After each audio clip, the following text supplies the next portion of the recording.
he visto mucho dolor en algunas familias. He visto muchas cosas que hay algunos que tienen que terminar de romper y de dejar.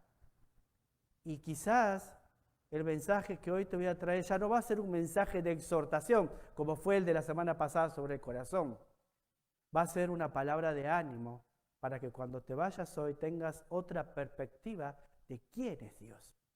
Entonces el título de esta tarde vamos a cambiarlo. En vez de un corazón alegre, lo vamos a posponer para la otra semana, va a ser la compasión. ¿Sí?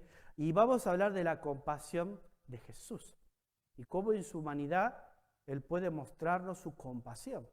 Recordamos que Jesús es Dios, Dios hombre, hombre Dios. Eso se llama la unión hipostática, 100% Dios y 100% hombre. Y vamos a mirar ahora en Marcos capítulo 6, si me acompañás, una historia muy conocida, un tema que ya hemos hablado el año pasado, pero creo que es importante hablarlo hoy por las nuevas personas que están en la iglesia y también nos están mirando a través del Facebook. La compasión de Jesús.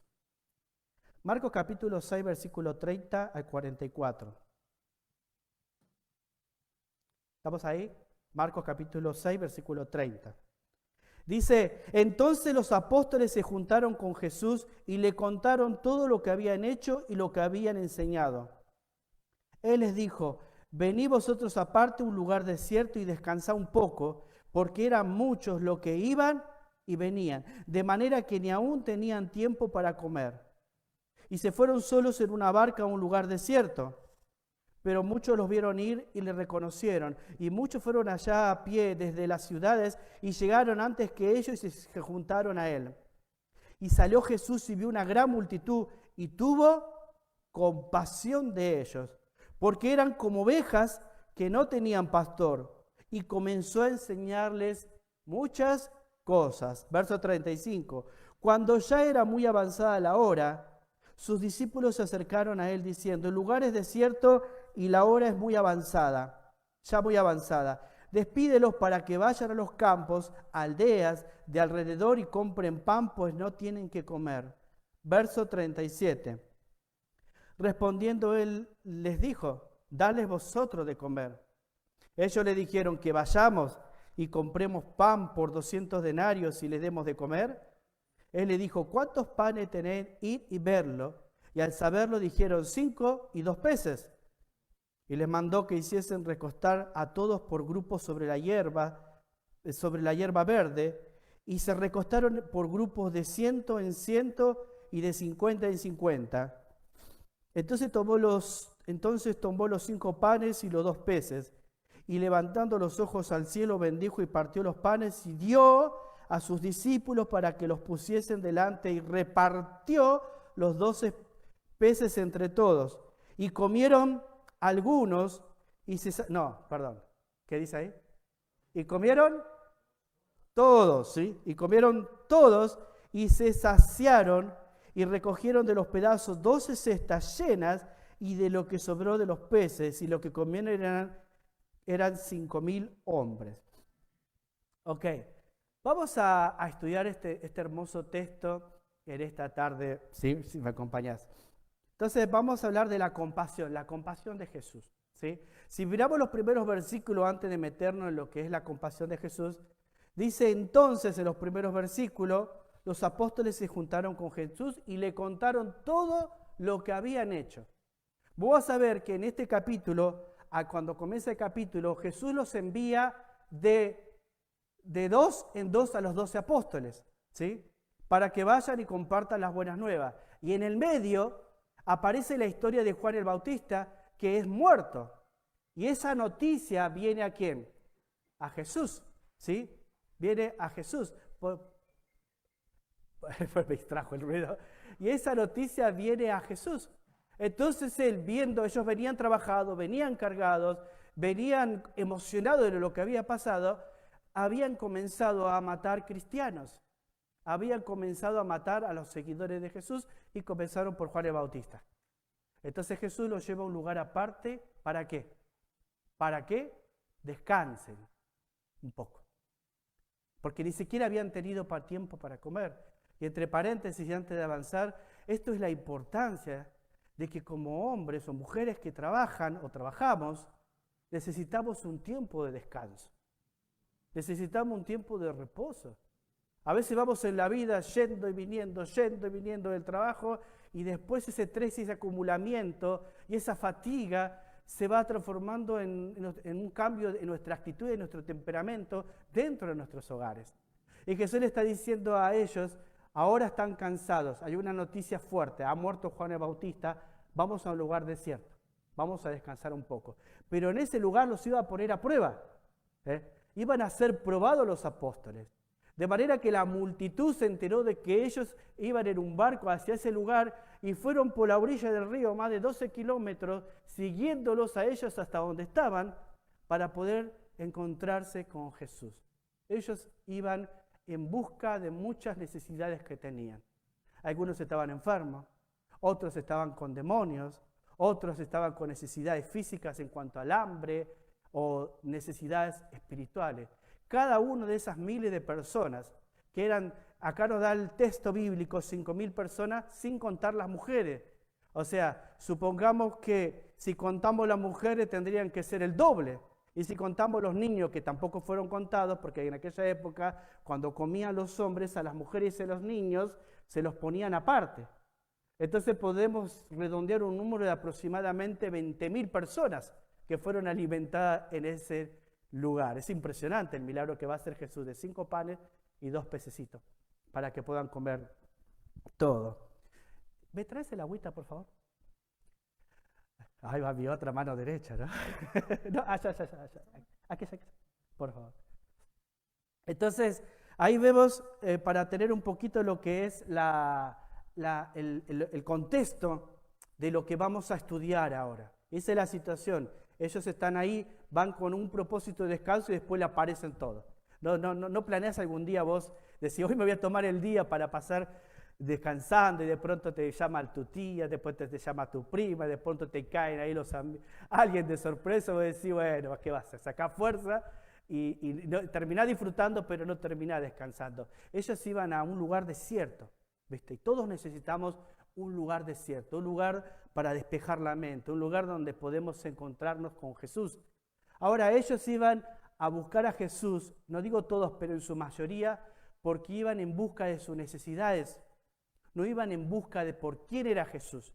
¿Por qué podemos ver eso? Si vemos en el libro de San Juan, Jesús va, después de esta escena, Jesús le va a decir a los que le siguieron, después viene la escena del barco, y le va a declarar por qué lo están siguiendo a él, por la comida, por los milagros y por lo que él les provee, pero no por quién era él. Cuando da esa predicación confrontativa hacia el corazón del hombre, dice que se fueron todos y de pronto quedaron los discípulos solos con Jesús, los apóstoles.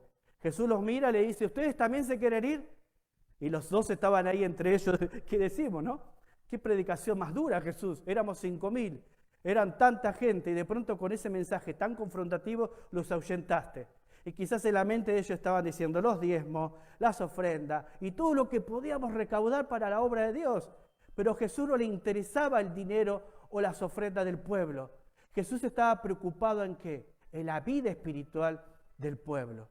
Entonces, cuando ellos dicen, ¿ustedes también se quieren ir? Lo que le dice Pedro se levanta en medio de todos ellos y dice, ¿a dónde iremos? O mejor dicho, ¿a quién iremos si solo tú tienes palabra de vida eterna? Ahora acá vamos a ver en esta historia que ellos fueron en buscas de lo que ellos necesitaban. Y quizás en nosotros, en esta noche, tengamos que preguntarnos, ¿por qué venimos a buscar a Dios? ¿Por qué estamos buscando a Jesús? ¿Para que me resuelva mi problemita? ¿Para que mi suegra se vaya a vivir a otro país? No, eso solo lo hago yo.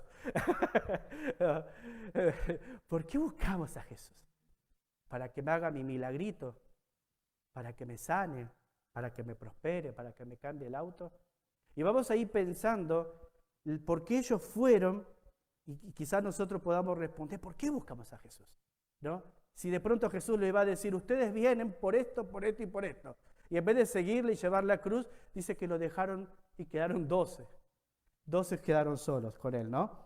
Entonces, podemos saber acá la compasión de Jesús. En el versículo dice 34, Y salió Jesús y vio una gran multitud y tuvo compasión de ellos, ¿sí?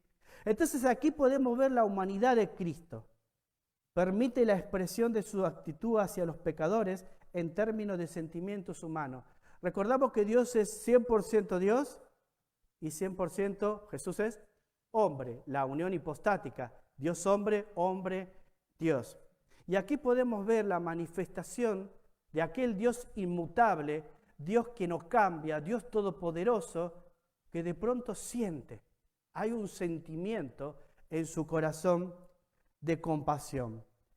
Él tuvo compasión considerando que Dios es inmutable, no está sujeto a las bajas y subida de los cambios emocionales. ¿Ves? A Dios las circunstancias no lo mueven. ¿Viste? O sea, que Dios no es controlado por sus emociones. Por lo cual, si me acompañas ahí, números 23 y 19, vamos a ver de este Dios inmutable lo que dice.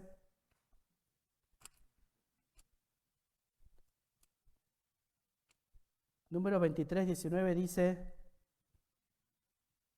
Dios no es hombre para que mienta, ni hijo de hombre para que se arrepienta. Él dijo y no hará, habló y no lo ejecutará. ¿Ok? Dice, Dios no es hombre para que mienta, ni hijo de hombre para que se arrepienta. Él dijo y no hará, habló y no lo ejecutará. ¿Viste? Dios no está movido por sentimientos o por emociones. Pero acá vemos que dice que Jesús vio y que tuvo compasión. Y esa es la otra parte de su humanidad, que Él puede compadecerse de nuestras miserias. Él puede compadecerse de lo que sufrimos o de lo que pasamos. Cristo, quien fue completamente humano, con todas las características de la humanidad, derramó en alguna ocasión algunas lágrimas por la condición de los pecadores. Acompáñame ahí a Lucas 19. Lucas 19, 41. Vamos a ver un momento en la vida de Jesús que va a llorar por causa de la incredulidad de los pecadores. Fíjate lo que dice.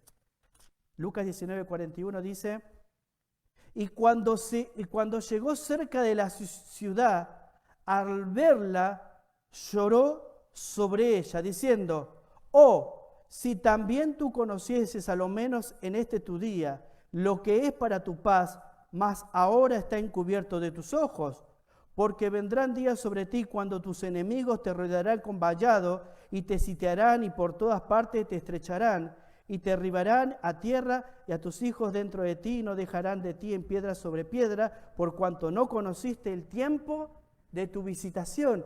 Y ahí podemos ver la humanidad de Dios que llora ver la incredulidad o la humanidad en sus pecados y que están rechazando la visitación del Mesías. Están rechazando la visitación del Hijo de Dios. Dios mismo expresó compasión similar por medio de los profetas. Acompáñame ahí a Lucas 13 ahora, versículo 34. Mirá este hermoso versículo. Jerusalén, Lucas 13, 34. Jerusalén, Jerusalén, que matas a los profetas y apedreas a los que te son enviados. Escucha, ¿cuántas veces escucha esa palabra, grabala, quise juntar a tus hijos como la gallina a sus polluelos debajo de sus alas? Y otra palabra, y no quisiste. Quise y no quisiste. ¿Cuántas veces quise, dice Jesús? ¿Y cuál fue la actitud de ellos? Y no quisiste. Y acá podemos ver la humanidad de Jesús, primero llorando por un pueblo rebelde que Él quiere atraerlos hacia Él y ellos no quieren. Y ellos lo siguen rechazando. Y también muestra su compasión divina, presagiando el lloro por el rechazo de su pueblo. ¿Ves? Ese era Jesús mostrando su humanidad en ese momento. Y ahí esa palabra, volvamos a Marcos 6, que dice quise. ¿Cuántas veces quise? ¿Cuántas veces Dios viene a nuestras vidas y dice, cuántas veces quise ayudarte? ¿Cuántas veces quise cambiarte? ¿Cuántas veces quise estar en medio de tu relación? ¿Cuántas veces quise ayudarte cuando tenías conflicto con tu esposa? ¿Cuántas veces quise ayudarte cuando tenías conflicto con tus hijos? ¿Cuántas veces quise ayudarte cuando estabas ahí en la embajada o cuando estabas ahí en inmigración y no quisiste? ¿Ves? Y a veces nosotros reaccionamos de la misma manera.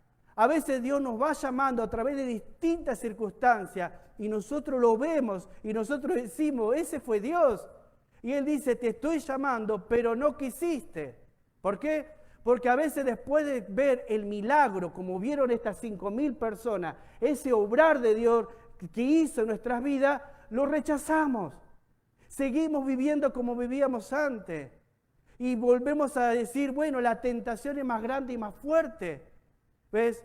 Y siguen los problemas en tu matrimonio, y siguen los problemas con tus hijos, y seguís teniendo los mismos problemas que tenés hace 20 años porque no quisiste. Pero Jesús dice, yo quise. ¿Ves? Yo quise. Y ahí está nuestra libre elección. ¿Qué hacemos? ¿Buscamos a Dios solo para que nos dé lo que necesitamos? ¿O buscamos a Dios por quién es Dios? Digno de recibir la honra y la adoración. Y cuando yo pienso en eso, ¿sabes qué es, hermano? Yo miro hacia atrás y digo, cada vez que me acuerdo de un problema donde me metí y no quise la mano de Dios. Era mi orgullo, mi soberbia llevándome a chocar la pared y Él dice, ¿cuántas? Y mataste a los profetas. Es como si te dijese, y cada persona que va en el nombre de Dios a animarte, le decís, sí, sabes que necesito, pero me cuesta. Sí, sabes que tenés razón, pero me atrapa todavía este vicio. Sabes que tenés razón, pero esto es más fuerte que yo. ¿Ves? Esa es la misma forma de actuar que tuvieron ellos en aquel momento. A Dios no debemos buscarlo para que nos dé lo que querramos. A Dios vamos a darle gracia y adoración porque Él nos redimió de nuestros pecados. Y cuando vamos con ese corazón a buscarlo, entonces ahí es cuando Dios obra a nuestro favor. Como Él quiere, de la forma que Él quiere y en el propósito que Él cree que es mejor para tu vida. ¿Ves? A veces te va diciendo no a ciertas cosas porque Él sabe que eso no está bien para ti. Él te quiere proteger de un dolor mayor. Y acá podemos ver la voluntad, la humanidad de Cristo teniendo compasión. La voluntad del pueblo fue mi voluntad, pero tu voluntad fue contraria. Le voy a decir una vez más. Fue mi voluntad quererte atraer hacia mí, pero tu voluntad fue contraria. ¿Ves? Quizás hoy Dios quiere atraerte hacia Él. Hay una actitud, hay una reacción que yo debo tomar. Como dijimos la semana pasada, no hacer nada es hacer cuando Dios me llama. Uno dice, bueno, no voy a hacer nada, mejor me quedo así. Ya lo estás haciendo, ya lo estás rechazando. ¿Ves? Entonces, ¿cómo Jesús mostró su compasión a los hombres? Vamos a mirar ahora rápido. ¿Cómo Jesús mostró su compasión a los hombres? En el versículo 34 aparece una palabra muy importante. Dice, y salió Jesús y vio. ¿Ves? Anotá ese verbo. Vio. ¿Qué vio? Una gran multitud. Entonces yo me pregunto, ¿no? ¿Qué es lo que yo veo? ¿Viste? Si digo y proclamo ser hijo de Dios. ¿Qué es lo que yo veo? ¿Qué veo cuando miro a las personas? ¿Estoy ahí sentado juzgando sus errores o sus fracasos? ¿O veo que quizás alguno está luchando con su pecado y en vez de juzgarlo, no ve que la compasión me mueva? A veces el juicio me mueve.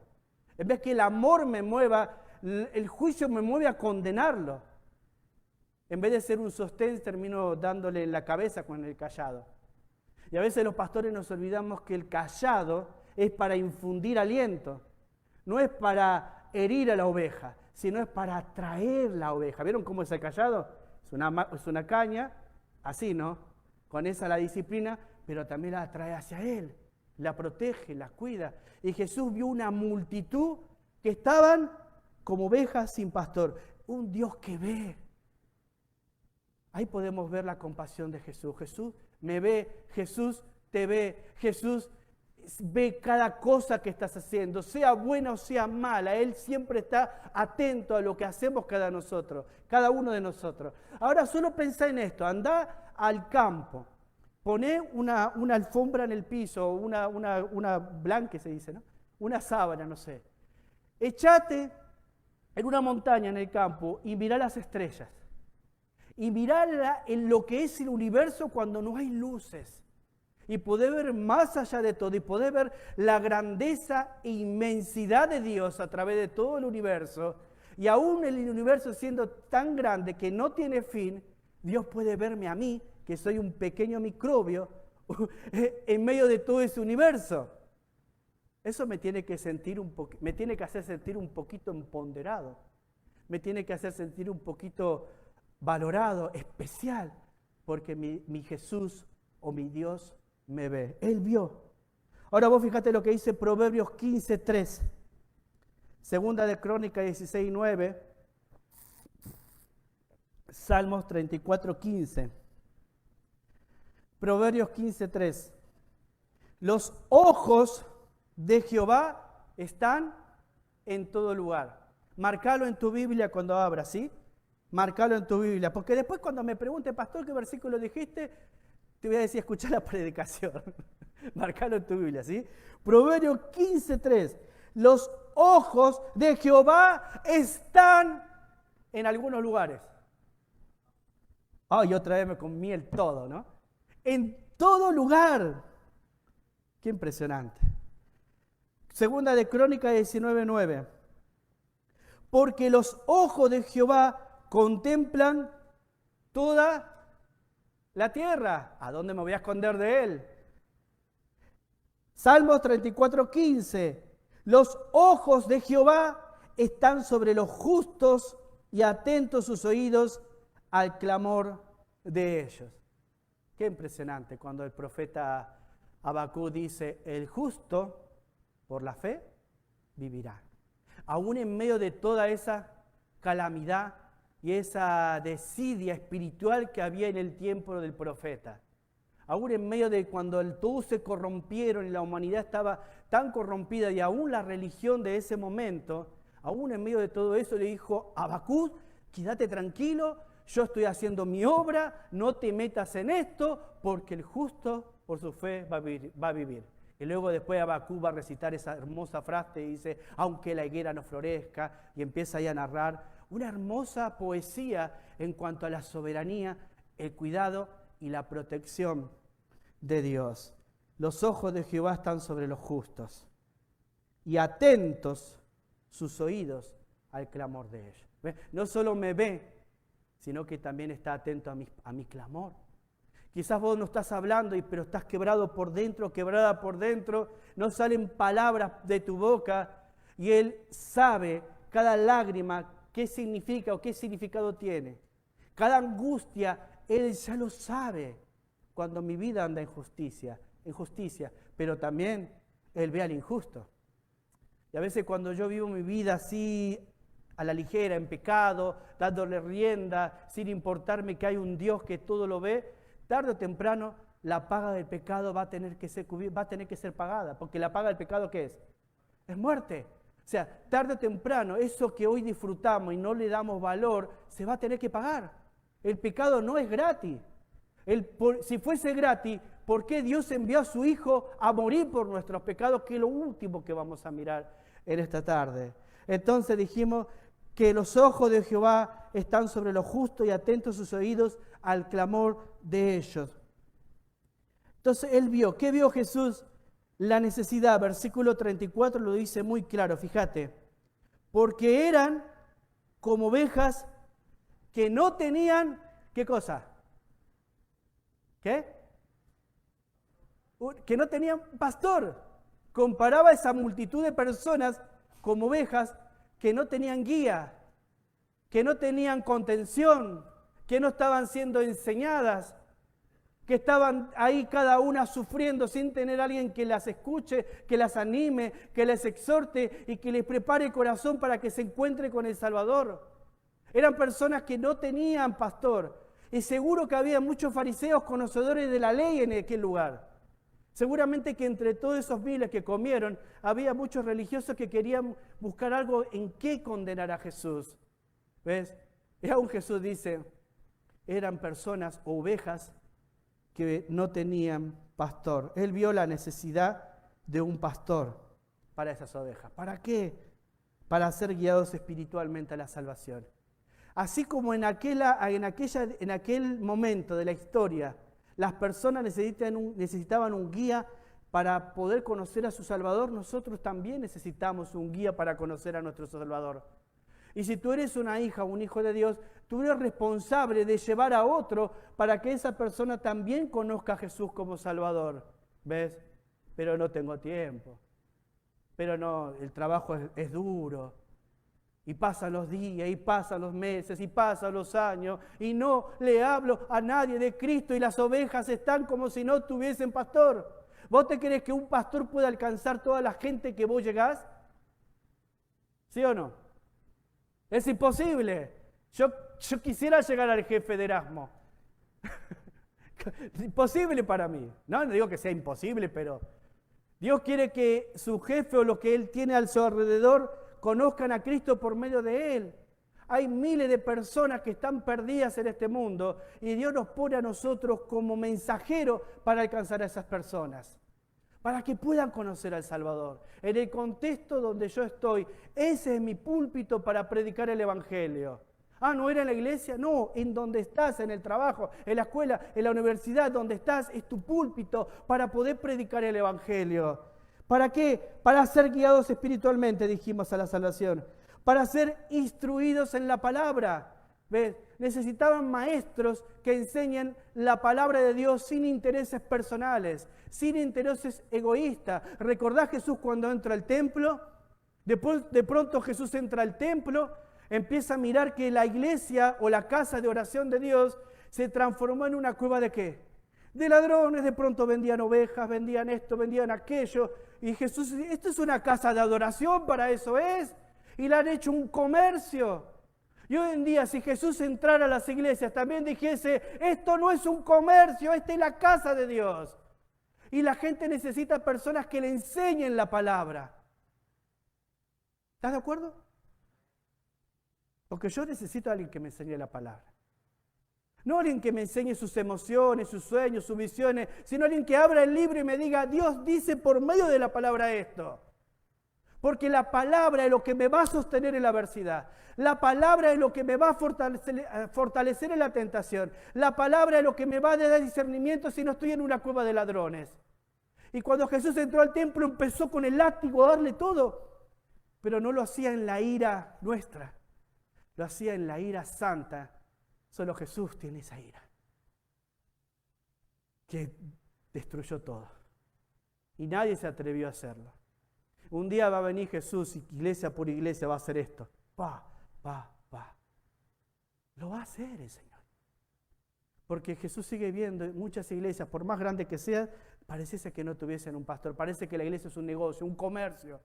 Y la iglesia es una casa de oración donde venimos todos quebrantados a buscar la palabra de Dios. Una palabra que nos transforme, que nos anime, que nos exhorte y que nos motive a ser mejores ciudadanos para nuestra comunidad. Y recién dije, Él vio el quebranto de sus corazones. Mirá lo que dice el Salmo 147:3. Salmo 147:3. Hay un ruido acá atrás de los aires, eso, que me aturde. Cada vez que alzo la voz parece que alzase más la voz, el aire. Ahora se apagó, vamos a aprovechar. Salmos 147, versículo 3.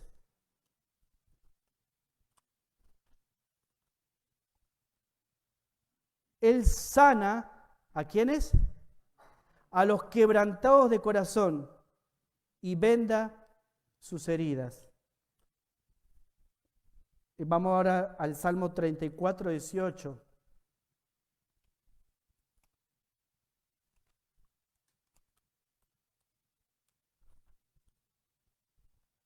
34, 18. Dice, cercano está Jehová, ¿a quiénes? A los quebrantados de corazón, y salva a los contritos de espíritu. Y ahora acompáñame a Lucas 4. Sigue con la misma idea. Lucas 4, versículo 18. Lucas 4, versículo 18 dice, el Espíritu del Señor está sobre mí, por cuanto me ha ungido para dar buenas nuevas a los pobres, me ha enviado a sanar a los quebrantados de corazón. ¿Vio? Él vio el quebranto de esa multitud que había en ese lugar. Él vio la necesidad espiritual. Él vio las necesidades emocionales de las personas. Personas rotas, personas que no tenían un guía, personas que no tenían esperanza. Y su última esperanza era ese hombre de Galilea que hacía milagros. Ese hombre de Galilea que resucitaba a los muertos. Ese hombre de Galilea que hablaba con una elocuencia que hasta los más famosos religiosos de la época se quedaban anonadados. Ellos fueron en busca de ese hombre. Pero Jesús quería sanar el quebranto que había en esas personas rotas que venían a ellos. Qué impresionante, ¿no? Él vio personas rotas. ¿Qué veo yo? Pero mi compañero es un borracho en el trabajo. Y yo le digo, y en Argentina decimos, ¿y vos? ¿No lo fuiste alguna vez? Quizás no, ¿no? Y yo a veces cuando digo, ese es un borracho, y Dios me hace así, ¿y vos? Miguel, ¿te acordás? ¿Te acordás cuando andabas ahí en esos bares? ¿Te acordás cuando andaba tu mamá te buscaba y te traía arrastrando, vomitando por las calles? ¿O cuando te la humillabas a ella en público? ¿Te acordás lo que era, Miguel? Estaba roto, estaba destruido y el alcohol era un escape para poder apagar ese dolor que sufría. ¿Y cuántas personas así descargan su odio en tantas cosas porque por dentro están rotas? Y cuando le mirás el rostro y siguen esos ojos así, algo tiene que estar mal en ese corazón. ¿Ves? Cuando alguien hace esto, no está feliz. Algo le está causando angustia, sufrimiento. ¿Ves? Y a veces me dice, ¿vos cómo sabes que estoy mal? Porque de rato a rato te veo una sonrisa. Vení conmigo, contame, ¿qué te pasa? Jesús vino a buscar a los quebrantados, personas rotas. Entonces cuando abrimos la iglesia, no queremos que vengan todos santificados con una aureola en la cabeza y se crea uno más espiritual que el otro. Venimos todos y miramos al único santo y perfecto Dios, ante Él nos humillamos, a Él lo adoramos, y cuando miramos así, en esta dimensión, entonces podemos mirarnos a todos nuestros hermanos como un igual, a mirar a nuestros hermanos con empatía, con el mismo dolor que ellos sufren, hacer lo propio, hacer lo mío. ¿Ves? Y acá vemos la compasión de Jesús, que Él ve personas quebrantadas. ¿Qué vemos nosotros? ¿Por qué te cuesta predicar el Evangelio, dar un folleto, invitar a alguien para que conozca de Dios? ¿Ves? Porque no estás viendo con los ojos de Jesús. Estás afanada o afanado en tu trabajo, en tus cosas, en tus cosas, en tus cosas. Viene Cristo mañana y te vas a quedar con tus cosas. Porque nada de lo que puedas atesorar acá lo vas a poder llevar al cielo. Lo que vamos a llevar al cielo son personas. Y ni siquiera es algo que yo voy a hacer. Yo solamente voy a hablar y Él va a quebrar corazones. Él va a llamar al arrepentimiento. Él va a salvar personas. Y si Él quiere, va a sanar personas. ¿Qué estamos haciendo, hermanos? Cada silla vacía tiene que ser la gran pregunta mía. ¿Quién la llena, el pastor o yo? Es muy fácil decir que la haga el pastor, ¿viste? Pongo mi diezmo y me voy. La iglesia no es un negocio, no es un comercio. La iglesia es cuando todos juntos miramos como Jesús mira personas allá afuera están necesitadas. Y te aseguro que dentro de nuestra familia hay personas rotas que están con necesidad. ¿Qué vamos a hacer? Dios nos está llamando a nosotros a mirar con los ojos como Jesús veía. Él vio que necesitaban un pastor para ser guiados, para ser instruidos en la palabra. Él vio el quebrantamiento de sus corazones y Él también vio personas con necesidades físicas.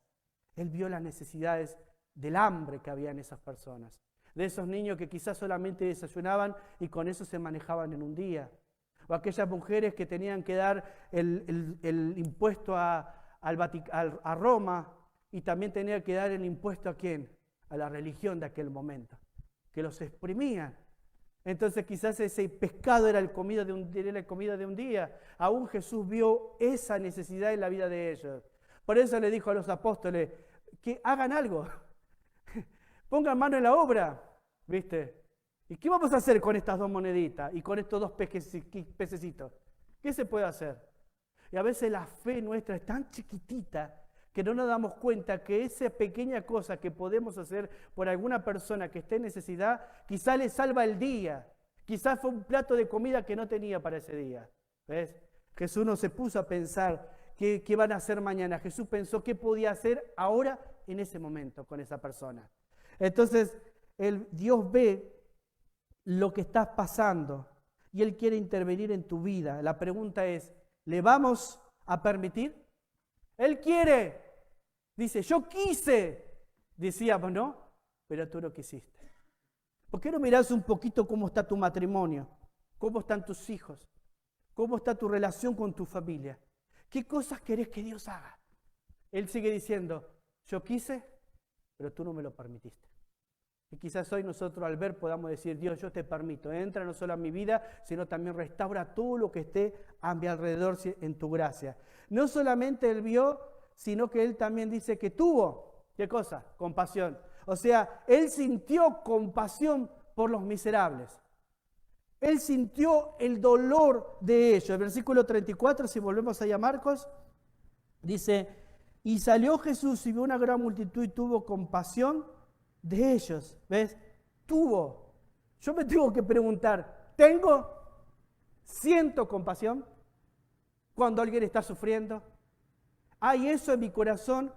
Entonces el primer punto es, Él vio. El segundo punto es, Él sintió. Su humanidad no le negó. O sea, la palabra compasión tiene que ver que desde sus entrañas, desde las vísceras, se remordía por dentro al ver la miseria de las personas. Anoche miraba con mi esposo una película, ¿cómo era el nombre? Miserables, ¿no? Y nunca la había visto como la vi anoche. Y ella me agarra y me dice, estás llorando, me dice. Nunca te vi llorar así. Porque cuenta la historia, cuenta de cómo la oligarquía o los reinos hambriaban a la gente, y cómo la gente ahí en canciones hacían una representación de la injusticia que vivían y cómo morían por injusticia, eran aplastados. Y yo miraba esa escena y me acordaba mi sociedad en Argentina, cómo los políticos se aprovechan de los pobres, los multiplican los pobres, hablan de los pobres y no les duele el corazón cuando lo ven a los pobres comiendo de los camiones de basuras. Seguramente que en tu país habrás visto eso. Bueno, en mi país hay eso. El otro día le mostré a mi esposa, le dije, mirá, yo así corría detrás de ese camión cuando tenía 8 años. Y me ardía algo en mi corazón y me dolía y sentía empatía con esas personas. Porque no solamente fue real hace años atrás por la independencia de Francia, sino también es hoy en día en nuestros países, en nuestras comunidades, aún en comunidades acá en donde vivimos en Estados Unidos. Gente que tiene hambre, gente que a veces no puede llegar a fin de mes. ¿Qué hacemos? Nosotros nos sentamos a comer, pero hay mucha gente que no puede comer. ¿Ve? Jesús sintió compasión de lo más profundo de sus vísceras. Recién estábamos viniendo con Jenny y nos paramos en el stop, se mató de risa ella, y veía un hombre que siempre se para en esa esquina. A veces el semáforo me gana y no me puedo parar. Y dije, esta vez le voy a dar una ofrenda al viejito. Se la voy a dar. Y de pronto yo me paro, empiezo a buscar la plata que tenía apartada para él. Y veo que él se me va. Y la cola era larga. Y yo, viste, que el semáforo, porque me iban a tocar bocina. Y me me desesperé y le decía con la mano nada. Y abro bajo el vidrio y le digo, ¡ey! ¡Dale! ¡Ey! ¡Vení! ¿Viste? Y mi esposa se mataba de risa, me dice, pero eso no se hace acá, pero no me puedo parar acá, no se puede parar acá. Y vino corriendo a él y cuando le pude dar la ofrenda que Dios puso en mi corazón, porque estuve orando por él, y él viene y me dice, gracias, ¿viste? Dios te bendiga. Y el que le tiene que decir Dios te bendiga soy yo. Yo no sé si eso le salva el día de la comida. Yo no sé si eso quizás va donde ellos duermen y puede compartir con otro. Lo único que yo sé es que Dios puso en mi corazón hacerlo. Es cuando la compasión es cuando desde adentro de nuestro ser, de acá adentro, brota una necesidad de ayudar al prójimo. Eso es empatía, ponerme en el lugar del otro. Pensar que alguna vez yo también pasé hambre. Quizás algunos de ustedes nunca pasó hambre, pero no necesitas pasar hambre para darte cuenta que el hambre y cuando el estómago chifla y te duele es un dolor insoportable que no se puede explicar. ¿Cómo no tener compasión? ¿Cómo no tener empatía? ¿Cómo no mirar más allá de lo que estamos acostumbrados a ver? ¿Viste? Habíamos dicho que Jesús también había llorado por la incredulidad de su pueblo. ¿Ve? En su humanidad, porque el Dios soberano, Él no muta, Él no cambia. ¿Viste? Él sigue teniendo el control sobre todo. Pero Jesús en su humanidad muestra empatía con nosotros. Y como Él sufrió lo que vos sufrís, el dolor que vos sufriste, la humillación que quizás a veces nos tocó pasar, el quebranto que quizás alguna vez en nuestra vida te tocó pasar o te va a pasar, la Biblia dice que podemos correr hacia Él porque Él tiene cuidado de nosotros y puede compadecerse de nuestras debilidades. Jesucristo hecho hombre. Qué tremendo que es eso. Isaías 43, 1 al 3. Ya vamos a ir terminando. Isaías 43, 1 al 3.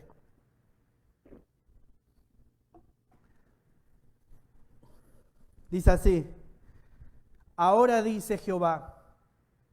Y si tenés tu Biblia y podés marcarlo, marcá las palabras que voy a decir con fuerza, ¿sí? Isaías 43, 1 al 3. Ahora así dice Jehová, creador tuyo, oh Jacob, formador tuyo, oh Israel. Otra palabra clave, no temas, porque yo te redimí, dice Jehová. Te puse nombre, mío eres tú. Cuando pases por las aguas, yo estaré contigo. Y si por los ríos, no te anegarán. Cuando pases por el fuego, no te quemarás, ni la llama arderá en ti. Porque yo, Jehová, Dios tuyo, el Santo de Israel, soy tu Salvador. La promesa de Dios para mí. Ese es Jehová. ¿Viste? No importa en qué parte de la vida estés. Si son ríos, si son aguas, si soy fuego, Él está conmigo si soy su hijo. Y me va a proteger y no me va a dejar desamparar. Qué hermoso es eso, ¿no? Qué hermoso es poder saber que mi Dios o mi Jesús Cristo, mi Dios se compadece de mí. Tiene compasión de mí. ¿Y qué pasa conmigo ahora? Yo voy a salir de acá, ¿viste? Me voy a encontrar en situaciones dentro aún de mi familia que quizás no están bien con Dios. Quizás están peleando una batalla. ¿Voy con el látigo o voy con el callado? ¿Siento compasión de ellos que están siendo cegados por Satanás o me pongo a pelear con ellos? Y a veces el error de muchos de nosotros es que estamos peleando con la persona y no con quien debemos pelear. Porque cuando una persona está ciega en su camino es porque está Satanás detrás de esa persona. Entonces mi pelea no es con mi esposo si tuviese mi problema. Mi pelea es contra el enemigo que se metió en nuestra relación y hasta que no nos deje en paz no vamos a dejar de orar, no vamos a dejar de clamar si Dios está conmigo. Él está donde yo esté, Él va conmigo donde yo vaya. ¿Cómo no lo voy a hacer? ¿Ves? A veces tenemos que tener una perspectiva bíblica de cuáles son nuestras batallas. A veces nos enojamos, nos frustramos, discutimos, nos peleamos, en vez de ir y ponernos de rodillas y clamar a aquel que sí puede cambiar los corazones. Lo que pasa es que el corazón va a cambiar en el tiempo de Dios, no en nuestros tiempos, no cuando yo quiera. Yo tardaron más de 15 años para que mi viejo o mi padre antes de morir pudiese recibir a Cristo. Mi mamá que me mira ahora por Facebook, ella también sabe. Hace 2 años atrás recibió a Cristo y más de 20 años predicándole el Evangelio, animándola, hablándole de Dios, compartiéndole del amor de Cristo, hasta que un día ella, por voluntad propia, decide entregar a Jesús. Nuestros tiempos son diferentes a los tiempos de Dios. son diferentes. Debemos confiar y debemos perseverar. Debemos sentir como Jesús siente para poder tener empatía con el dolor del otro. Número 3, no solo él vio, él sintió, sino que él proveyó. Fíjate el versículo 41 al versículo 44, Marcos 6. Dice, entonces tomó los 5 panes y los 2 peces, y levantando los ojos al cielo bendijo, y partió los panes, y dio a sus discípulos para que los pusiese delante, y repartió los 2 peces entre todos, y comieron todos, y se saciaron, y recogieron de los pedazos 12 cestas llenas, y de lo que sobró de los peces, y los que comieron eran 5.000 personas. No solamente él vio, no solamente Jesús nos muestra su compasión a través de que tiene empatía con nuestro dolor, que siente lo que nosotros sentimos, sino que también él proveyó, ¿viste? Él les proveyó lo que para ese momento era una necesidad, el alimento, ¿ves? Pero Jesús quería proveer mucho más, porque dice que les enseñaba muchas cosas, les enseñaba muchas palabras. O sea, Jesús le estaba ordenando la mente a muchas de estas personas en quién era el Mesías y cuál era el propósito de que Él estaba ahí. Si bien Jesús vino para salvarlos, también Jesús pudo suplir sus necesidades físicas. Si hubieron sanidades, hubieron milagros, hubieron personas que cambiaron en ese mismo momento. ¿Ves? O sea, Jesús estaba ahí proveyendo lo que ellos necesitaban. Proveyó el sustento. Salmos 37, 25. Proveyó el sustento. Salmos 37, 25. Mirá qué hermoso versículo acá para cuando estamos pasando necesidades y aferrarnos a esta promesa. Dice 37, 25 el Salmos. Joven fui y he envejecido, y no he visto justo desamparado, ni su descendencia, ¿qué? ¿Qué? Ni su descendencia que mendigue pan, dice. Es el Señor que nos promete que vamos a pasar una prueba quizás tremenda en nuestra vida de necesidad. Pero Él no está ajeno a eso cuando mi vida anda caminando en armonía y en comunión con Él. Cuando yo soy justo delante de Él. ¿A quién oye Jehová? Al justo. ¿Ves? Y el justo, aún en medio de la miseria, nunca le va a faltar el pan en su casa. Jamás. Porque Dios lo ha prometido. Esa es una promesa que podemos tomar. ¿Ves? Así como hablábamos de qué promesa, Miguel, la promesa de pedir sabiduría a Dios para que nos dé entendimiento de Santiago 1:5 en adelante. Hay promesas que podemos reclamar a Dios, pero hay otras que no, que debemos someternos a su voluntad porque no hay una condición. ¿Sí? Entonces, el almacén del cielo siempre está abierto. ¿Ves? El granero del cielo siempre está abierto. Siempre va a caer trigo y pan para sus hijos. Mi Dios no es pobre, mi Dios es rico. ¿Ves? Pero eso no quiere decir que yo ahora me quiera enriquecer para mi vanagloria. Uno debe aprender a contentarse con lo que Dios tiene preparado para cada uno de nosotros. ¿Ves? El apóstol Pablo va a decir en Filipenses capítulo 4, he aprendido a contentarme cuando hay abundancia y cuando no la hay. Cuando hay mucho o cuando hay poco. En todo he sido contentado por el Señor. He aprendido el contentamiento. Y el contentamiento se aprende en la vida. ¿Ves? Y Dios es justo con cada uno de nosotros. Y Él bendice como Él quiere, de la forma que Él quiere y a quien quiere. Yo como criatura no me puedo pelear con el Creador, con el soberano Dios. Yo debo someterme a su voluntad y confiar que Él no se equivoca, que Él sabe lo que Él quiere y espera de mí. Y con eso yo tengo que estar feliz. Y con eso yo tengo que estar contento. Y si de pronto veo que la heladera se está acabando el pollo, la leche, y me quedé sin trabajo, de rodillas al suelo. Dios, tú prometiste que en mi mesa no va a faltar el pan. ¿Sabés las veces que yo vi orar hacia mi mamá? Las veces que no teníamos trabajo, mi papá estaba ya grande, nosotros éramos medio vagos, andábamos en las drogas y en el alcohol. Y ella siempre ahí, a su manera, pidiéndole a Dios, Dios, que el pancito y el pollito y el arrocito nos falte en la mesa. Y yo me acuerdo que siempre hemos comido nosotros. Yo no he comido cuando me he ido a vivir solo en rebeldía. Hubo días que estuve sin comer.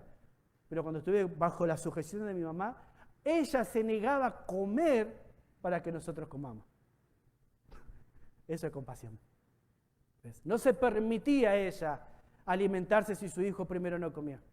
Y a veces yo la vuelvo loca, mi esposa, ¿no? Me dice, mi amor, te preparé esto, y para los niños, sí, estaba pensando en esto. Y a veces sé que está mal, porque yo sé que ella está pensando en mis hijos. Pero cuando uno vio esa cosa en su madre, uno ve qué compasión tan grande. Venían mis amigos a mi casa, mi mamá cocinaba apenas para nosotros 8, pero de pronto su olla, ella sabe, me está mirando, siempre salía más arroz, más carne, más pollo. Y mirá que éramos vagos nosotros, ya éramos como 5 o 6. Y yo a veces cuando me ponía así digo, ¿de dónde sale? ¿Cómo sale? ¿Cómo hizo? Pero a veces es como le dijo la promesa del profeta Jeremías a la viuda, cuando entregamos nuestro corazón a Dios, la harina y el aceite no cesarán, aún en medio de la hambruna. ¿Ves? Porque el justo por la fe siempre va a tener lo necesario. Debemos buscar esa justicia que Dios pide de nosotros. Dijimos, el almacén o el granero del cielo siempre está abierto. O sea, no solo proveyó el sustento, sino que también, ahora para ir terminando, Dios nos provee a nosotros un Salvador. Y esa es la provisión más grande. Muchos decimos, Jehová proveerá, Jehová jiré. Y utilizamos esa palabra en una historia del Antiguo Testamento para hablar de que Dios nos va a proveer todo lo que necesitamos. Está mal. Porque lo que está prometiendo Dios a Abraham en ese momento no es alimento, no es comida, no es sustento, es un sustituto que iba a reemplazar el hijo que debía morir.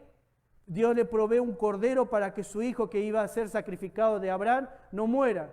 Y sabés que pasa la historia y Dios nos provee a nosotros un sustituto. La Biblia dice que la paga del pecado es la muerte. Y la Biblia dice en Romanos 3:23, por cuanto todos pecaron, están separados de la gloria de Dios. O sea que la consecuencia del pecado que tenemos ya desde nacimiento por heredad adámica, somos apartados de Dios por toda la eternidad. Si yo no entiendo eso, jamás voy a entender el propósito por qué Jesús murió en mi vida. ¿Ves? Y no solo dice porque la paga del pecado es muerte. El versículo dice, Romanos 6:23, si querés buscarlo, pero la dádiva de Dios es vida eterna en Cristo Jesús. O sea que el regalo de Dios, dádiva significa regalo, es un don que no merezco que Dios me da. Ese don dice en Romanos 5:8 que es, mas Dios muestra su amor para con nosotros, aún siendo pecadores, Cristo murió por nosotros. Qué tremenda verdad. Aún siendo pecadores. La provisión más grande que Dios nos ha dado es el poder ser perdonados de nuestros pecados. Y para eso tuvo que haber un sustituto. ¿Ves? Dios proveyó un Salvador. Juan 3:16 dice, porque de tal manera amó Dios al mundo, que ha dado a su Hijo unigénito para que todo aquel que en él crea no se pierda, más tenga vida eterna. ¿Ves? Algunos dicen, bueno, pero yo voy a esperar. A Dios le costó todo, no tenía más nada para darnos. Se vació, nos entregó a su unigénito Hijo para que tome nuestro lugar. Él fue el sustituto que ocupó nuestro lugar. Y entonces la ira que tenía que venir sobre los pecadores vino sobre su Hijo. Y nosotros tomamos el lugar de su Hijo para poder ahora ser llamados hijos de Dios. Juan 14:6 dice, ¡ay, se me fue! Jesús dijo, yo soy el camino, la verdad y la vida. Nadie viene al Padre si no es a través de mí. ¿Ve? Este es el mayor regalo, un camino, un puente que Dios hizo para que nosotros como humanos no solo podamos correr a Dios por nuestras necesidades físicas o emocionales, sino podamos correr hacia Dios para decirle, Dios, me arrepiento, perdóname, entra a mi corazón y sálvame porque tú ocupaste mi lugar en aquella cruz. Jesús era un hombre santo. Jesús no se le halló engaño en su boca. Jesús vivió una vida de integridad perfecta. Hacía que no había razón para que él vaya a morir en la cruz. Pero tenía que ser una persona recta y perfecta, sin pecado, que tenía que pagar el precio para la expiación o redención nuestra. Y Jesús tomó tu lugar y mi lugar. Él es el sustituto. ¿Ves? Jehová Girés, Dios proveyó un sustituto para que yo pueda ir un día a la eternidad con Él. Él toma nuestro lugar. Y esa es la mayor provisión de Dios para la humanidad. Es verdad que Dios nos va a proveer alimento, es verdad que Dios nos va a proveer, quizás si en su voluntad quiere sanarnos de alguna enfermedad o hacer algún milagro, si Él así lo determina en su santo trono.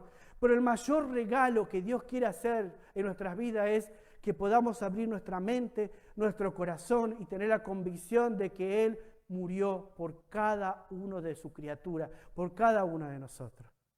Y solo se va a salvar aquel que es sellado por el Espíritu Santo.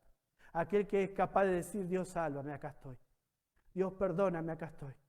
Dios, tú tomaste mi lugar. Dios, quiero que me perdones. Dios, yo no entendía, yo no sabía. Dios, abro mi corazón en esta noche. La Biblia dice, si alguno, dices que Jehová está a la puerta, si alguno oyere hoy su voz, no, perdón, a ver, se me fue el versículo. A ver, ayúdame, Jenny. Mientras toma agua. Apocalipsis dice, yo estoy a la puerta y llamo. Si alguno oye, si abrieres hoy la puerta, yo entraré y estaré contigo. Y sabes que la puerta es el corazón. Dios está llamando a tu vida. Dios quiere tu corazón. Pero Él no te va a obligar a amarlo. Yo quise, pero tú no quisiste. Dios quiere. ¿Cuál va a ser nuestra decisión? Y Él está golpeando la puerta a nuestro corazón. Va a llegar un momento que ya no va a golpear, porque el tiempo se va a cumplir, va a venir a buscar a sus hijos. Y la Biblia dice que hoy es día de salvación. Él llama a la puerta y golpea. Y el único que puede abrir ese corazón soy yo, con el picaporte adentro. Señor, entra. Toma mi corazón, toma mi vida. Sé mi Señor y sé mi Salvador. Dios muestra su compasión a través de acciones. No solo ve y siente, sino que en su tiempo proveerá lo que necesitamos conforme a su voluntad. Dios nos ama de tal manera que entregó a su Hijo. Tenemos que tomar una decisión, hermanos. Tenemos que hoy decidir qué hacer. ¿Qué hago con Cristo? ¿Es algo más en mi vida o es mi vida? ¿Es como un amuleto que ando por la vida colgado acá en el pecho para que se me vea lindo cuando ando sin remera, como lo hacen en las películas? ¿O es que me dispongo a cargar la cruz e ir junto con Él? Dios nos está llamando a entregar todo, porque Él entregó todo. Así que vamos a orar y vamos a terminar en esta tarde. Padre Celestial, te damos tantas gracias. Gracias por tu palabra. Gracias por Jesús. Gracias por el gran sacrificio que hiciste por nosotros. Gracias, Padre, porque a veces decimos, Señor, no tengo tiempo. Señor, esperá. Señor, me cuesta. Señor, no puedo. Cuando se abrimos nuestro corazón así, podemos encontrar tu palabra que dice, todo lo puedo en Cristo que me fortalece. Y si tú le abres tu corazón a Jesús, Él promete salvarte y perdonar tus pecados. Por eso Dios te llama al arrepentimiento. Él dice, arrepiéntanse en todas las naciones, arrepiéntanse en todos los hombres y entreguen su corazón al señorío de Cristo. Dios nos está llamando hoy a ser mejores hombres, mejores mujeres. Y solo podemos ser mejor si aprendemos a entender qué es la compasión. Ayúdanos a tener empatía, Dios. Ayúdanos, Padre, a mirar a los necesitados como tú los miras, Señor. Por eso, Padre, te pedimos que en esta noche o en esta tarde puedas bendecir nuestros corazones y puedas, Padre, aplicar cada cosa que individualmente cada uno necesitamos en lo personal, Padre. Oramos, Señor, y te pedimos que bendigas una vez más tu palabra. Y gracias, Padre, por asistirnos en esta noche. En el nombre de Jesús. Amén. En ti confía mi corazón.